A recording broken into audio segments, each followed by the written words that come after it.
कंस ने कहा, देवी तुम इतनी कुरूपणी हो, तुमको अपने घर में घुसने कौन देगा? क्योंकि घर में प्रवेश तो सुंदर रूप और सुंदर वस्त्रों से ही मिलेगा। मानव की सबसे बड़ी भूल यही है कि वो रूप सौंदर्य और वस्त्र सौंदर्य देखता है, पर ठाकुर जी की सबसे बड़ा गुण यही है कि वो रूप सौंदर्य और वस्त्र सौंदर्य पर ध्यान नहीं देते। मानव की सबसे बड़ी भूल यह है और ठाकुर जी का सबसे बड़ा गुण यह है, वो रूप सौंदर्य और वस्त्र सौंदर्य नहीं देखते। मैं कथा में बताता हूं, भक्तिमती मीराबाई का भी ऐसा ही लक्षण था। वो किसी कुरूप व्यक्ति को भी देखती थी ना, जिसका रूप ज्यादा सुंदर ना हो। सब लोग इधर देखो। वो बेचारा एकांत में बैठा है, उसका रूप ज्यादा सुंदर नहीं है, मीराबाई उसके पास जाके उसका उत्साह बढ़ा देती, तुम कितने अच्छे हो। बोले, काय बात को अच्छो, मेरो रूप ऐसो, कोई मुझे देखे ही ना है। मीराबाई कहती, तुमको कोई नहीं देखता, क्यों?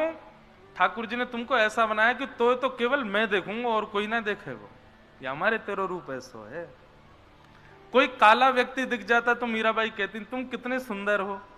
कोई कहता, अरे हम काले, आप हमको सुंदर कह रही हो। अरे कृष्ण ने किसी रूप में तो तुमको स्वीकार किया, अपना वर्ण तुमको दे दिया। ऐसी थी मीराबाई। ऐसा ही ठाकुर जी का स्वभाव है, वो रूप सौंदर्य और वस्त्र सौंदर्य नहीं देखते। ये मानव की दृष्टि है, ये मानव का स्वभाव है, मानव देखता है। पूतना सुंदरी बन करके, अपना श्रृंगार करके और वस्त्र आदि धारण करके, बढ़िया सुंदर महक करके ऐसा श्रृंगार किया और मंत्र शक्ति से इतना सुंदर रूप धारण कर लिया कि जो देखे वो देखता ही रह जाए।